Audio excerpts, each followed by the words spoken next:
สบายดีมาพบกับตุ๊กตา The Healing You อีกแล้วเช่นเคยคือที่ได้สัญญาไปเนาะว่าเมื่อนี้จะมาอ่านเพิ่มเล่มนี้ให้ฟังก็คือ The Seven Spiritual Laws of Success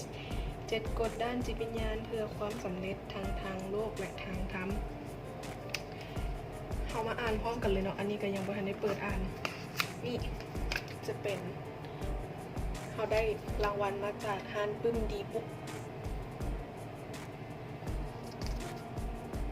เพื่อการส่งเสริมการอ่านสู่กับสังคมลาวจังไดก็หาซอกซื้อกันได้เด้อที่ฮานดีบุ๊กและยังมีหนังสืออีกหลายๆเล่มเป็นหนังสือที่ดีเป็นหนังสือที่มีทั้งให้กำลังใจมีทั้งนิยายมีทั้งสิ่งต่างๆงานปืนล็อกมีหลายแบบหลายรูปหลายแบบหลายสไตล์ไปเลือกซื้อเลือกเบิ่งกันได้เนาะนี่เราจะมาอ่านปื้มเล่มนี้ในบทที่1กันมาอ่านพร้อมกันเลย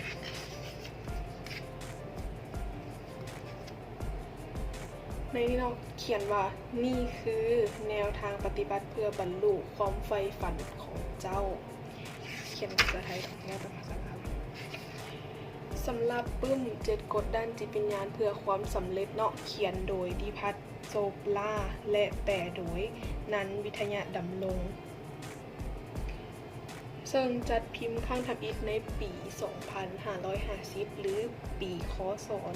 1000 เท่าไหร่วะ2007 แม่นบอก2007นั่นแหละด้วยราคา230 บาท230 บาทขอไปโอเคอันนี้จะเป็นหน้าตาข้างในสำหรับหน้าทำอิฐนี่เพิ่นจะเว้าถึงคุณย่อมเป็นดั่งแรงปรารถนาในส่วนลึกของคุณความปรารถนาของคุณเป็นเช่นไรเจตนารมณ์ของคุณย่อมเป็นเช่นนั้นเจตนารมณ์ของคุณเป็นเช่นไรการกระทำของคุณย่อมเป็นเช่นนั้นการกระทำของคุณเป็นเช่นไรโชคชะตาของคุณย่อมเป็นเช่นนั้นความหมายก็คือว่าเฮาคิดอันใดเฮาจะได้อย่างจังซั่นนะความหมายคือการที่เฮาปรารถนาสิ่งใดเจตนารมณ์หรือว่าการกระทำหรืออีหยังก็แล้วแต่ความคิดอารมณ์ของเจ้าก็จะเป็นเช่นนั้นแล้วยิ่งเมื่อการกระทำเป็นเช่นนั้นโชคชะตาของเฮาก็เป็นเช่นนั้นไปนำโอเคตัวนี้หน้าทวิตก็คือบันทึกจากผู้แปลเนาะมีหนังสือจำนวนหลายที่เขียนแนะนำหลักการในการประสบความสำเร็จทั้งในมิติด้านความร่ำรวยความหักความสัมพันธ์สุขภาพการงานทั้งในแบบที่เป็นแนวทางปฏิบัติตามหลักการด้านจิตวิทยาแบบตะวันตกหรือด้านจิตวิทยาหรือทางด้านศาสนาก็ตามท่ามกลางหนังสือจำนวนหลายเหล่านั้นค่อยอยากขอเชิญชวนเจ้าเป็นอย่างยิ่งในการอ่านหนังสือเล่มนี้ซึ่งมีแง่มุมที่แตกต่างออกไปโดยเฉพาะผู้ที่ต้องการหาคำตอบของการดำรงชีวิตอยู่อย่างสมดุลและสมบูรณ์พร้อมด้วยการมีความสุขอันเกิดจากความสำเร็จทั้งในทางโลกและทางธรรมซึ่งยังบ่เคยมีหนังสือเล่มใดที่ได้ให้ความหมายของความสำเร็จในลักษณะดังกล่าวได้ชัดเจนและลึกซึ้งหลายเท่าที่มีอยู่ในหนังสือเล่มนี้ค่อยจะขอแนะนำให้เจ้าค่อยๆอ่านมันด้วยใจที่เปิดกว้างเนื่องจากเป็นหนังสือที่เว้าถึงความสำเร็จทางด้านทางโลกและทางธรรมซึ่งเป็นเรื่องของโลกวัตถุกับจิตทางศาสนาที่เบิ่งคือกับขัดแย้งกันตามความเข้าใจเก่าของพวกเฮาโดยส่วนใหญ่แต่หนังสือเล่มนี้ได้ให้มุมมองกับพวกเฮาแท้จริงพวกเขาว่าแท้จริงแล้วนั้นเป็นเรื่องที่มาจากแหล่งกำเนิดเดียวกันและอยู่ถึงเส้นทางเดียวกันนอกจากนี้เนื้อหาหลักของหนังสือเล่มนี้ยังอ้างถึงมิติหนึ่งซึ่งก้าวพ้นไปจากการรับรู้ได้โดยการสัมผัส ตามปกติซึ่งต้องใช้การสัมผัสหูโดยผ่านทางสภาวะจิตอยู่หลายจึงเฮ็ดให้เราต้องค่อยๆอ่านและเฮ็ดความเข้าใจหรือว่าทำความเข้าใจคือกับดีพาโจปลาเคยบอกคนที่อ่านหนังสือของเขาไว้ว่าให้ค่อยๆอ่านค่อยๆทำความเข้าใจและอย่าฟ้าวท้อถอยแต่ทั้งหมดนั่นคือสิ่งสำคัญที่เฮ็ดให้หนังสือเล่มนี้แตกต่างจากหนังสือเล่มอื่นๆแต่ความแตกต่างที่จะเฮ็ดให้เจ้าเข้าใจความหมายของความสำเร็จที่แท้จริงและการยังรู้ถึงหลักการที่แท้จริงที่อยู่เบื้องหลังที่จะเฮ็ดให้สำเร็จนั่นแท้จริงและถาวรบ่แม่นความสำเร็จที่เกิดขึ้นเพียงแต่ชั่วครั้งชั่วคราวด้วยความที่ดีพัทโจปลาเป็นแพทย์ที่มีความเข้าใจเชิงวิทยาศาสตร์อย่างลึกซึ้งและในขณะเดียวกันก็เข้าใจหลักการทางศาสนาโดยเฉพาะแม่นศาสนาฮินดูและพุทธะอย่างลึกซึ้งเช่นกันนั่นก็คือสิ่งที่ค่อยคิดว่าเป็นข้อได้เปรียบของเขาที่มีเหนือกว่านักเขียนคนอื่นๆสุดท้ายนี้หากมีข้อสงสัยใดๆโดยเฉพาะที่เกี่ยวกับความเข้าใจในเนื้อหาของหนังสือสามารถติดต่อได้ที่ www.nanbook.com เฮายินดีให้คำแนะนำกับเจ้าจนสุดความสามารถและเท่าที่สติปัญญาความรู้ของเฮามีด้วยความตั้งใจแท้ๆที่อยากจะให้เนื้อหาในหนังสือเล่มนี้ได้เผยแพร่เพื่อเป็นทางเลือกหนึ่งในการตอบคำถามของทุกคนที่มีคำถามในใจคำถามเดียวกับเฮาที่ว่าจะอยู่ได้อย่างใดให้ประสบความสำเร็จทางโลกและทางธรรมหลักการทั้งหมดอยู่ในหนังสือเล่มนี้แล้ว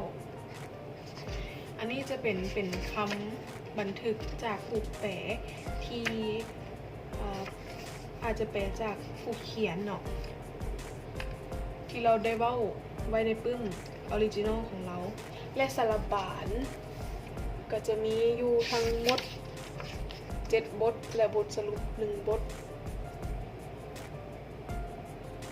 สำหรับบทที่1ก็คือกฎแห่งศักยภาพอันบริสุทธิ์ที่เสื่องไว้อยู่ภายในเนาะ The Law of Pure Potentiality 2. กฎแห่งการให้ก็คือ The Law of Giving 3. กฎแห่งกรรมหรือเหตุและผล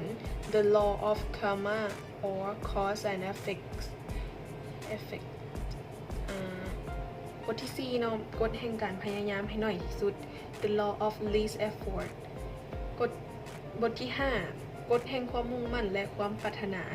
The Law of Intention and Desire บทที่ 6 กฎแห่งการปล่อยวาง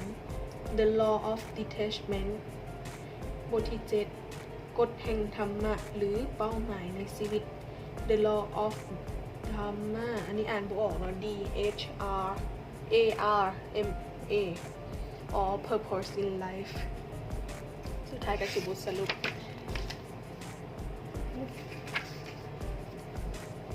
เดี๋ยวมาอ่านประวัติของผู้เขียนกันก่อนเนาะดีพาโซปลาเกิดที่เมืองนิวเดลีประเทศอินเดียเป็นเมืองหลวงของประเทศอินเดียเนาะจบการศึกษาทางด้านการแพทย์และได้ย้ายไปอยู่ประเทศสหรัฐอเมริกาในปี 1970 ปัจจุบันเราได้เป็นหนึ่งในผู้ที่มีชื่อเสียงของโลกในการเป็นผู้นำทางด้านการแพทย์ด้านทางกายจิตใจและศักยภาพของมนุษย์หลักการพื้นฐานด้านการบรรยายและงานเขียนของเขามาจากการผสมผสานระหว่างองค์กรความรู้ทางด้านฟิสิกส์และปรัชญาด้านการปฏิบัติและด้านจิตวิญญาณด้านภูมิปัญญาแห่งตะวันออกที่น่านับถือกับวิทยาศาสตร์แห่งตะวันตกที่ล้ำสมัยอันนำไปสู่การปรากฏออกมาเป็นผลงานที่ทรงพลังอย่างยิ่ง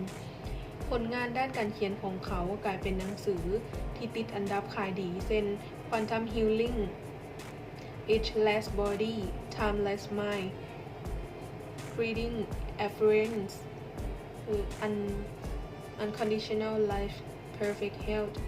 Return of the Rishi ซึ่งได้รับการแปลเป็นภาษาต่างๆหลายกว่า50 ภาษารวมทั้งผลงานสื่อทางด้านเสียงและภาพเพื่อส่งเสริมสุขภาพและการดำรงชีวิตอย่างมีความสุขอีกหลากหลาย เราเคยได้รับการเชิญให้ไปบรรยายที่องค์การสหประชาชาติองค์การอนามัยโลกสภาวิจัยวิทยาศาสตร์แห่งสหภาพโซเวียตและองค์กรระดับชาติหลายแห่งนอกจากนี้เขายังได้รับรางวัลมาหลายๆจากผลงานทางด้านต่างๆของเราหนึ่งในนั้นก็คือ Einstein Award จาก Albert Einstein College of Medicine นิตยสารไทยประกาศยกย่องดีพาโซปลาให้เป็นหนึ่งใน100บุคคลสำคัญและบุคคลตัวอย่างแห่งศตวรรษและยกย่องให้เขาเป็นกวีซึ่งเป็นปรัชญาของการแพทย์ทางเลือกปัจจุบันเขาเป็นผู้ก่อตั้งและเป็นกรรมการบริหารของโซปลาเซ็นเตอร์ที่ La Costa Resort and Spa ในอย่างไร Carlsbad แคลิฟอร์เนียตัวนี้ใครอ่านออกก็ช่วยอ่านให้หน่อยเด้อเห็นบ่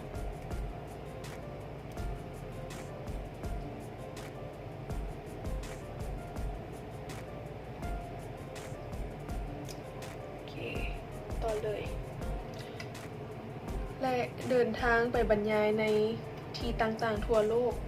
ทั้งในอเมริกาเหนือ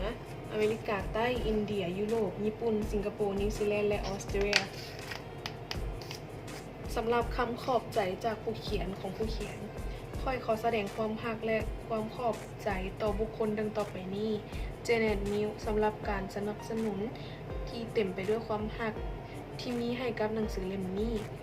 ตั้งแต่ยังเป็นเพียงแต่แนวคิดจนสำเร็จสมบูรณ์ลิดาโซปามาริกาโซปลาและกัวตามะโซปลาสำหรับ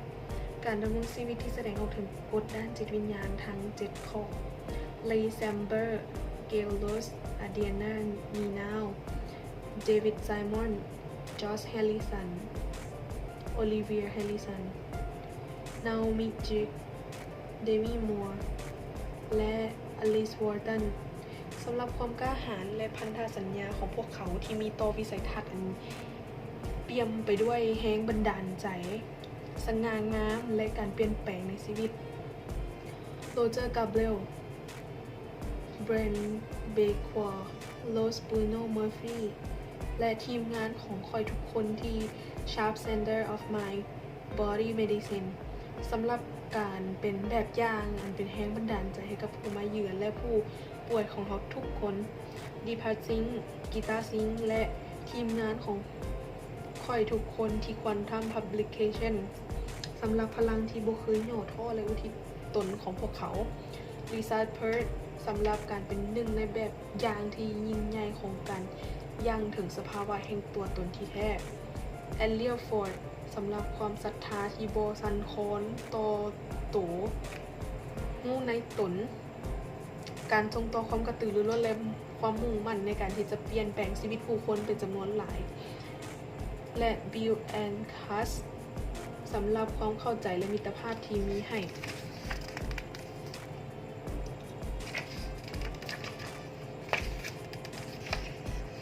เดี๋ยวขอข้ามคำนำก็คือเป็นคล้ายๆจะเล่าโดยย่อเรื่องหนังสือเล่มนี้เดี๋ยวไว้มาอ่านให้ตำหลังเนาะ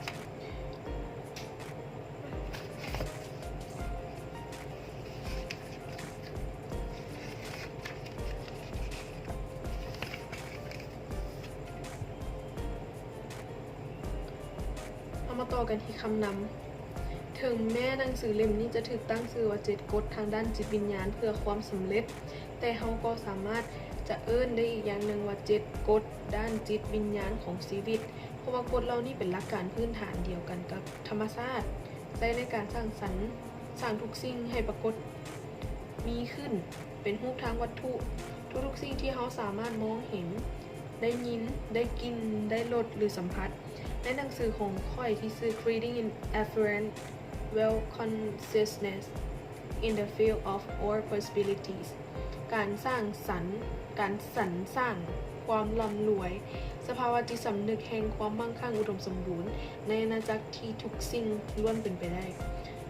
ค่อยได้กล่าวถึงลำดับของขั้นตอนในการเข้าสู่สภาวะจิตสำนึกแห่งความมั่งคั่งอุดมสมบูรณ์ โดยตั้งอยู่บนพื้นฐานของความเข้าใจที่แท้จริงในขบวนการเห็นเวียกของธรรมชาติส่วนหนังสือ7 กฎด้านจิตวิญญาณเพื่อความสำเร็จนี้ค่อยได้สรุปรวมแก่นแท้ของคำสอนนั้นเอาไว้เมื่อใดที่ความรู้นี้ได้ถูกหล่อหลอมรวมเข้าสู่จิตสำนึกของเจ้า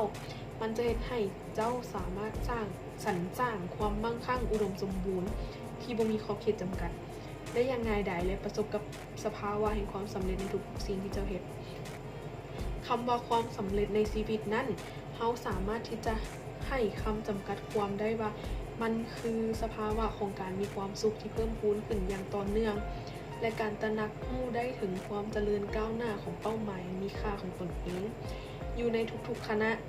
ความสำเร็จคือความสามารถในการเติมเต็มความปรารถนาของเจ้าได้อย่างง่ายดายนอกจากนี้ความสำเร็จยังหมายถึงความสามารถในการสรรสร้างความมั่งคั่งอุดมสมบูรณ์ที่มักจะถูกเฮ็ดให้เชื่อกันว่าจะต้องได้มาด้วยความยากลำบากเสมอหรือมันจะต้องเกิดการเบียดบังผู้อื่นหรือเฮาจำเป็นที่จะต้องเรียนรู้การเข้าถึงจิตวิญญาณที่จะนำไปสู่ความสำเร็จและความร่ำรวยที่ถูกต้องหลายกว่านี้ที่ความอุดมสมบูรณ์ของทุกสิ่งที่ดีๆจะเกิดการไหลต่อเนื่องเข้ามาหาเจ้าด้วยการเข้าใจและปฏิบัติตามกฎด้านจิตวิญญาณเฮาจะนำตนเองเข้าไปสู่สภาวะความกลมกลืนกับธรรมชาติและสร้างสรรค์สิ่งต่างๆด้วยความเป็นอิสระความเบิกบานและความหักองค์ประกอบของความสำเร็จนั้นมีหลายด้านความมั่งคั่งทางวัตถุเป็นเพียงองค์ประกอบหนึ่งเท่านั้นและที่สำคัญความสำเร็จคือวิถีแห่งการเดินทางมันบ่เป็นจุดหมายปลายทางประโยชน์ของการปรากฏมีขึ้นของความมั่งคั่งอุดมสมบูรณ์ทางวัตถุ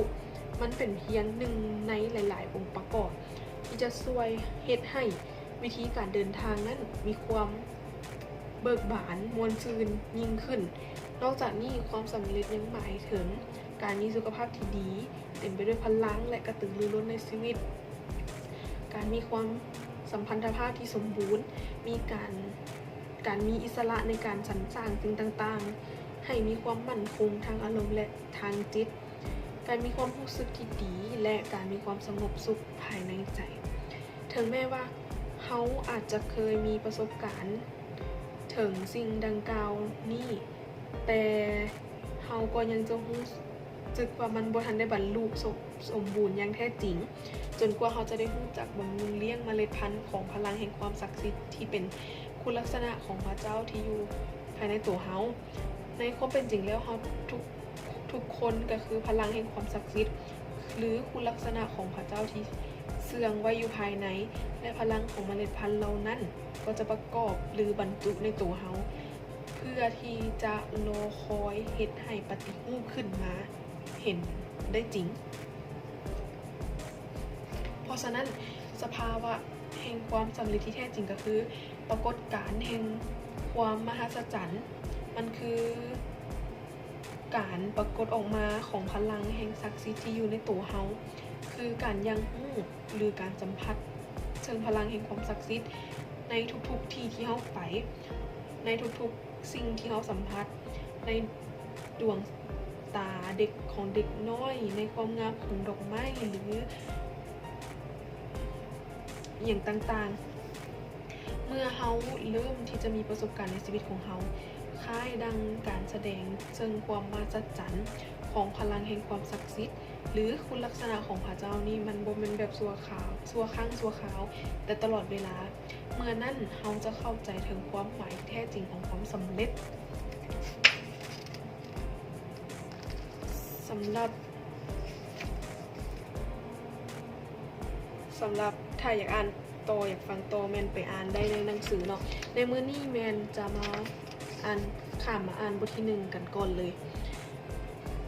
กฎแห่งศักยภาพอันบริสุทธิ์ที่เสื่องไว้อยู่ภายใน The Law of Pure Potentiality บทที่1โอเคมาอ่านกันเลยบทที่1มีอย่างไรเริ่มต้นเลยเนาะในบทที่1เปิดขึ้นมาก็จะมีข้อความหรือว่าน่าจะเป็นเนื้อในสรุปบทความอยู่ในนี้ก่อนในนี้เขียนไว้ว่า แหล่งกำเนิดของพลังแห่งการสรรสร้างสรรพสิ่งทั้งมวล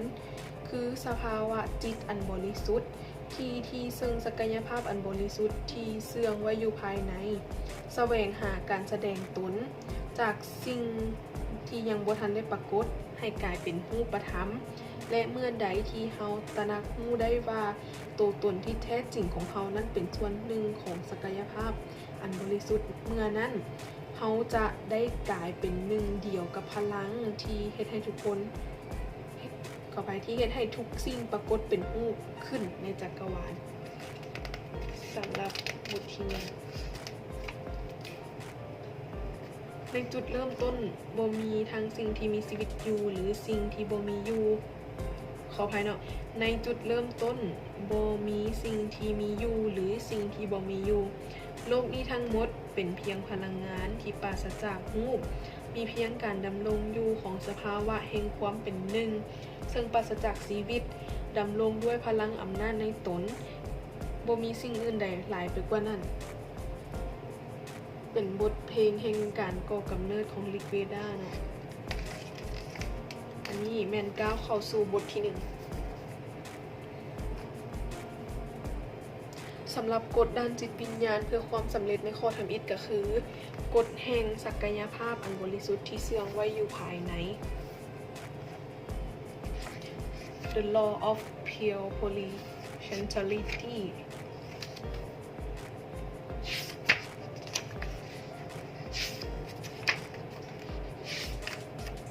เดี๋ยวเขาสิมาอ่านคร่าวๆหน่อยนึงเนาะแล้วหลังจากนั้นแมนถ้าต้องการให้เขาอ่านต่อในบทที่2กรุณาคอมเมนต์ใต้คลิปหรือเขียนคอมเมนต์ใต้คลิปลงมาเพื่อที่จะเห็นให้เขารู้ว่าโอเคเจ้าอยากฟังสิ่งที่เขาเว้าต่อเนาะโอเคสำหรับคลิปนี้ก็ขอจบเพียงเท่านี้ก่อนบ่ทันได้เข้าบทที่1ให้ทุกคนตามสัญญาซ้ำมีแต่ว่าคลิปหน้าถ้าหากว่าทุกคนอยากจะฟังเพิ่มเติมก็มีแต่คอมเมนต์มาใต้คลิปเนาะก็ขอจบเพียงเท่านี้และขอฝากทุกๆคนให้กดไลค์กด Subscribe และกดหัวใจเป็นกำลังใจกดแชร์เป็นกำลังใจให้กับช่อง The Healing You ช่องที่เป็นหลายกว่าการดูดวงที่จะมาช่วยให้ทุกคนมีการพัฒนาแนวความคิดพร้อมๆกันกับตัวข้าพเจ้าเองเนาะขอบใจ